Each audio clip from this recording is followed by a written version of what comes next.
आपला आवाज कोकण 24 तास। रत्नागिरी जिल्ह्याच्या संगमेश्वर तालुक्यातील कसबा येथे उभारण्यात येणाऱ्या छत्रपती संभाजी महाराजांच्या स्मारकाबाबत शासन उदासीन असल्याची टीका काँग्रेसचे प्रदेशाध्यक्ष हर्षवर्धन सपकाळ यांनी केली आहे। इतिहासामध्ये अत्यंत महत्त्वपूर्ण अशा प्रकारचं एक स्थान असणारं आणि संभाजी महाराजांची कीर्ती ही कायमस्वरूपी लक्षात राहावी, त्यांच्या स्मृतींना, त्यांच्या कार्याला, त्यांच्या स्वराज्य रक्षणाच्या हेतूचं नेहमी संवर्धन व्हावं, संरक्षण व्हावं आणि आपल्याला स्मरण राहावं या अनुषंगानं अनेक शिवभक्तांची संगमेश्वर या ठिकाणी या वाड्याच्या परिसरामध्ये एक स्मारक भव्य दिव्य संभाजी महाराजांचं व्हावं अशा प्रकारची अनेक दिवसांपासूनची मागणी आहे। या मागणीला घोषणा देखील ही सरकारच्या वतीने केली आहे। मात्र अरबी समुद्रातलं शिवस्मारक जसं कुठेच दिसत नाही, त्याच पद्धतीनं या संगमेश्वर या ठिकाणचं संभाजी महाराजांच्या स्मारकाची कुठेही आता कोणत्याही खुणा इथे नाही, कोणतंही काम सुरू नाही, याबद्दल खंत आणि दुःख व्यक्त करावीशी वाटते। किल्ले संवर्धनाचा विषय असो, जे शिवाजी महाराज आणि त्यांचा हिंदवी स्वराज्याचा इतिहास या अनुषंगानं स्मृती जोपासण्याच्या आवश्यक असणारा सरकारची भूमिका असली पाहिजे ती कुठेही आढळून येत नाही। त्यामुळे जे मुख्यमंत्री महोदय जे बोलले होते, संगमेश्वर येथील कोकण 24 तास न्यूज चॅनलचे वार्ताहर एजाज पटेल यांनी दिलेल्या वृत्तानुसार काँग्रेसचे प्रदेशाध्यक्ष हर्षवर्धन सपकाळ यांनी संगमेश्वर तालुक्यातील कसबा येथील छत्रपती संभाजी महाराज स्मारक ठिकाणी भेट देऊन पाहणी केली आणि त्यानंतर पत्रकारांशी बोलताना शासनाच्या उदासीनतेबाबत जाहीर नाराजी व्यक्त केली। जे पालकमंत्री बोलले होते तशा पद्धतीने त्यांचा शब्द त्यांनी पूर्ण करावा।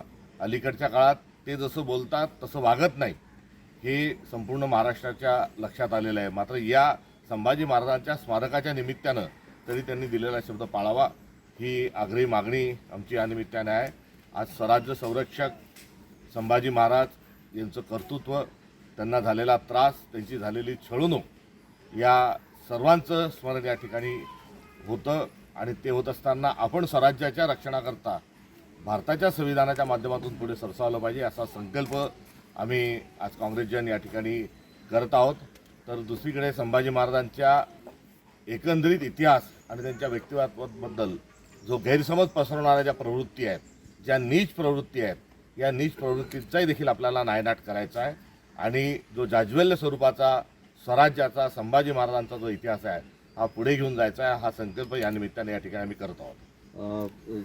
तुम्ही म्हणाल बरोबर आहे, स्मारक इथे होणार आहे। अजितदादा इथे आलेले होते, त्याचबरोबर गेल्या वर्षी पालकमंत्री आले, ते जवळ आता वर्ष झालं। इथे त्यांनी घोषणाही केलेली होती की ते स्मारक लवकरात लवकर होईल, म्हणून आता तुम्ही म्हणाल इथे काहीच दिसत नाही आहे। कुठे ज्या झालेल्या घोषणा आहेत, अर्थमंत्री या ठिकाणी येऊन गेले, मुख्यमंत्र्यांनी घोषणा केली, पालकमंत्री या ठिकाणी आले, त्यांनी पाहणी केली। इतिहासातील अत्यंत महत्त्वाचे स्थान असलेल्या छत्रपती संभाजी महाराज यांच्या स्मृती जतन करण्यासाठी भव्य दिव्य स्मारक उभारण्याची मागणी ठामपणे हर्षवर्धन सपकाळ यांनी मांडली। संभाजी महाराजांची कीर्ती कायमस्वरूपी लक्षात राहावी, त्यांची स्मृती, त्यांचे कार्य, स्वराज्य रक्षणाचा त्यांचा हेतू याचे नेहमी संवर्धन आणि रक्षण व्हावे आणि समाजाला त्याचे स्मरण राहावे या अनुषंगाने संगमेश्वर येथे वाडाच्या परिसरात भव्य दिव्य स्मारक व्हावे अशी अनेक दिवसांपासूनची मागणी आहे। या मागणीबाबत सरकारच्या वतीने घोषणा देखील करण्यात आली आहे, मात्र प्रत्यक्षात या ठिकाणी स्मारकाच्या उभारणी संदर्भात कोणतीही ठोस कामे सुरू नसल्याचं त्यांनी नमूद केलंय।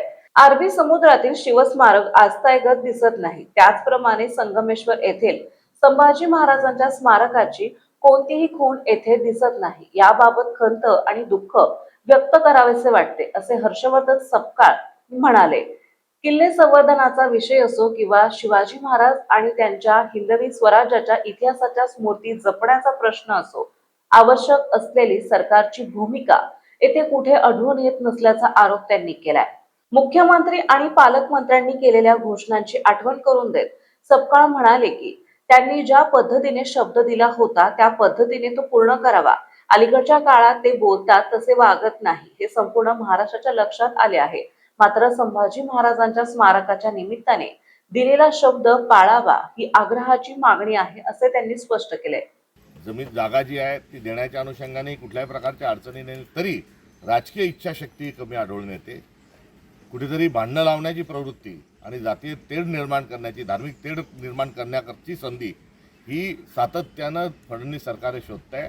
त्यांना माझी कळकळीची विनंती आहे की इतर ठिकाणी जशा पद्धतीने विकास झाला आहे त्या पद्धतीनं या ठिकाणी विसावा मिळावा, कुठे स्मारक व्हावं आणि जो घटनाक्रम आहे सगळा, हा घटनाक्रम या स्मारकाच्या निमित्तानं हा इतिहासामध्ये ज्याची नोंद आहे तो लोकांच्या पुढे यावा ही या निमित्तानं अपेक्षा आहे. कुठे फडणवीसांना तो इतिहास पुढे येऊ द्यावा नसेल वाटत तर त्यांनी घाबरू नये, कारण इतिहास हा सर्वांनाच माहिती आहे. त्यामुळे आपण कितीही लपून ठेवला, कोंबडा झाकला तरी सूर्य वांगण्यात बाग नाही दिली तरी सूर्य उगवल्याशिवाय राहत नाही.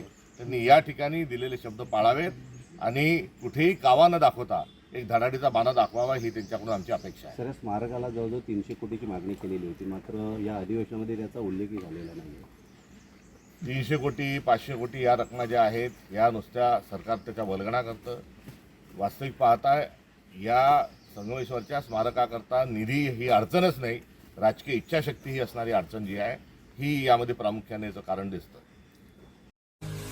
महाराष्ट्रातील तसेच कोकणातील महत्त्वाच्या बातम्या पाहण्यासाठी कोकण 24 तास न्यूज चॅनलला यूट्यूबवर सबस्क्राईब करा आणि बेल आयकॉन प्रेस करा. समंदर की गोद में पला है तू, अंगड़ाई लेते ही लहरें शुरू. आज यौवन की मस्ती छोड़, ले चलता हूं तुझे एक नए मोड़. आजा तुझे माँ पुकारे अब, छेड़ देते हैं बीच से कुछ शरारत हंसी. गले लगा ले उसे ए फकीर, इंतजार कर रहा है तेरा तो. चल दे देते हैं उसे फसल की खूबसूरती तो. आजा तुझे माँ पुकारे अब, उन्हें भी देनी है एक नई पहचान. आजा तुझे माँ पुकारे अब. फिनोलेक्स पाइप्स पहुंचाए पानी को अपनी माँ के पास.